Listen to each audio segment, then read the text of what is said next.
लगातार शिकायतें करने के बावजूद शहर की जनता को गंभीरता से न लेने का आरोप कर आज नागपुर शहर कांग्रेस ने सीधे नागपुर महानगर पालिका पर हल्ला बोल दिया। नागपुर नगर निगम प्रशासन के खिलाफ कांग्रेस ने एल्गार आंदोलन किया। शहर की सफाई व्यवस्था और सड़कों की खराब हालत से लेकर कई समस्याओं से लोग परेशान हैं। कांग्रेस ने प्रशासन का ध्यान इस ओर आकर्षित करने के लिए नगर निगम के बाहर जोरदार विरोध प्रदर्शन किया। इस आंदोलन का नेतृत्व शहर कांग्रेस अध्यक्ष और विधायक विकास ठाकरे ने किया।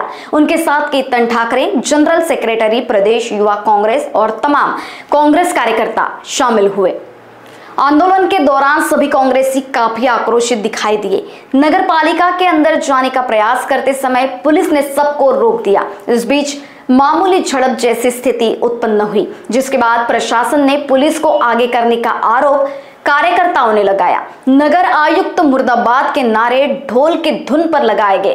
कांग्रेस विधायक विकास ठाकरे ने महानगर पालिका को भ्रष्टाचार का अड्डा बताया और बिना पैसे यहां काम नहीं होता ऐसा भी कहा। साथ ही मुख्यमंत्री के शहर और पालक मंत्री के शहर में ऐसी असुविधाओं और समस्याओं का होना काफी दुर्भाग्यपूर्ण बताया। उन्होंने स्ट्रीट वेंडर से लेकर डॉक्टर बाबा साहेब आंबेडकर पार्क और तमाम सभी मुद्दे उठाए। कचरा लोकांच्या घरासमोर आहे, गटर लाईन तुंबलेले आहे।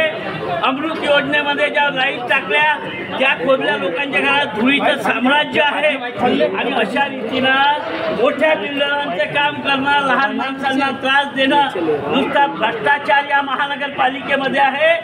आयुक्तांकडे वारंवार तक्रारी करून सुद्धा कुठलाच फायदा होत नाही आणि म्हणून आम्हाला हा पवित्रा घ्यावा लागला। आज जर आयुक्तांनी याच्यावर निर्णय घेतला नाही आणि केला तर उद्या लक्ष्मीपूजनाच्या दिवशी त्यांच्या घरात शहरातला कचरा नेऊन टाकण्याचं काम आम्ही करू। आम्ही गुगल लोकेशन सहित सांगितलं की कचरा कुठे आहे, गड्डे कुठे आहे, परंतु तरी महानगरपालिकेच्या प्रशासनाला जर जाग येत नसेल याचा जाब या आयुक्तांना द्यावा लागेल। आणि म्हणून आज आम्ही दिवाळीच्या दिवशी यांना सांगायला आलं उद्या तर लक्ष्मीपूजन आहे, जर शहरातली व्यवस्था 24 तासात सुधरवली नाही, गुंडागर्दी यांचा हरीश राऊत नावाचा अतिक्रमणचा अधिकारी गरीब ठेलेवाल्यांचे सामान जप्त करून खंडणी वसूल करतो, लोकांकडनं पैसे घेतो।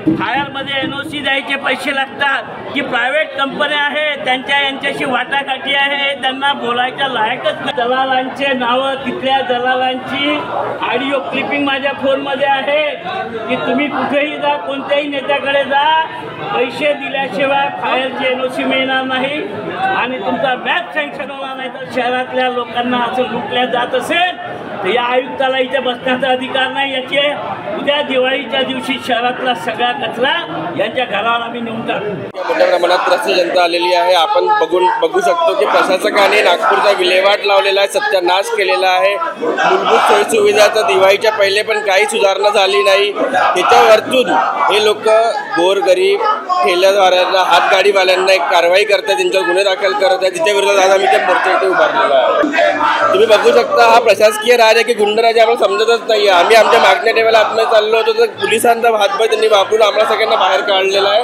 तर याच्यावरून तुम्ही प्रशासनाची मानसिकता समजू शकता की लोकांप्रती त्यांची काय मानसिकता आहे। लोकवाहिनी न्यूज के लिए अविनाश तोतड़े, नागपुर।